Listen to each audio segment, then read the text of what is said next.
Since the start of the century, the performance of many developing countries has been extremely disappointing. Take the rate of growth. We used to have rates of GDP per capita in the 50s up to the year 2000 of around 2 or 3%. Since then, they've languished at less than 1%. We haven't seen those growth rates since the 1850s. But there have been other disappointments besides growth.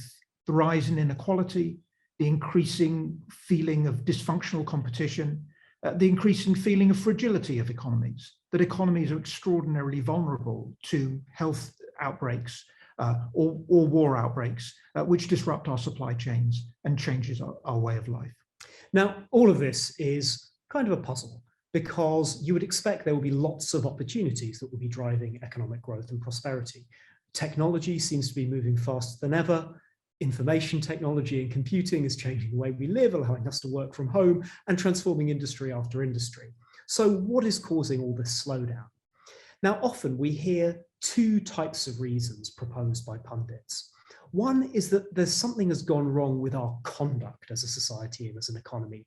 Somehow too much capitalism has corroded our collective institutions and condemned economies to slow growth and to more equality. Or equally, some people say there's too little capitalism and too much regulation, and it's choking our entrepreneurial zeal and slowing down dynamism. Either way, these stories tend to focus on us doing something wrong in almost a moral sense. At the same time, there's another type of explanation one hears that talks about unfortunate circumstance. People argue that growth was always going to slow down once the technological low-hanging fruit has been picked, and that a great stagnation is all we can hope for now. Now, we think that there's something wrong with both these explanations. And therefore, we propose a different approach. Central to our view is the observation that the nature of the economy is changing, an observation that we made in our earlier book, Capitalism Without Capital. And to see what's going on, just think about the world's top 5 companies as measured by PwC in market capitalization.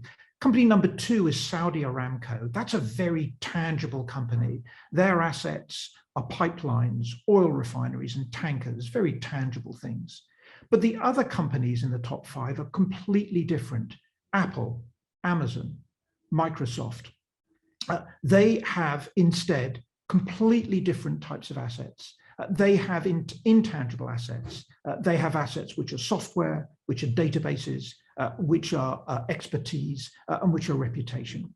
And what we document is that the pace of intangible investment, that pace which has been gradually changing over time, has slowed quite a lot, essentially since the financial crisis, and back probably a little bit earlier than that, since the turn of the century. So what we think is that we have not the right institutions to support this transition to the intangible economy. Now, when we talk about this, it's helpful to think that there are almost 2 ways in which intangible investment tends to work. And it's good, one way of thinking about this is to think of 2 very different types of innovation. The first is the Apollo program, the US space program. This involved things like blue sky research on new materials, the invention of the semiconductor, new communications technologies, the kind of things that no individual business would have come up with on their own because the benefits spill over so rapidly to the wider economy.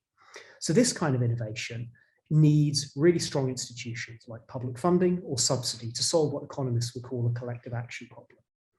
But other types of innovation you can think of a bit more like the innovation of the wheelie suitcase. The wheelie suitcase is kind of a remarkable innovation in that it has changed our life in a small way, but it's made by combining 2 things, a little wheel and a suitcase, which had long existed for decades. And what mattered there was not so much public subsidy, but entrepreneurial energy, the ability to try lots of different combinations until the inventor found something that really worked for people. What that adds up to is that the new intangible economy is going to need institutions that support both the type of centralized collective action we just heard about, and also the decentralized discovery of information. And there is a tension here that a fully decentralized economy won't be able to take those centralized decisions and make that centralized direction. On the other hand, a centralized economy won't have the flexibility and innovativeness that a decentralized economy brings. In our work, we go on to look at some different ways that this manifests itself and some solutions for how we can get the economy back on track.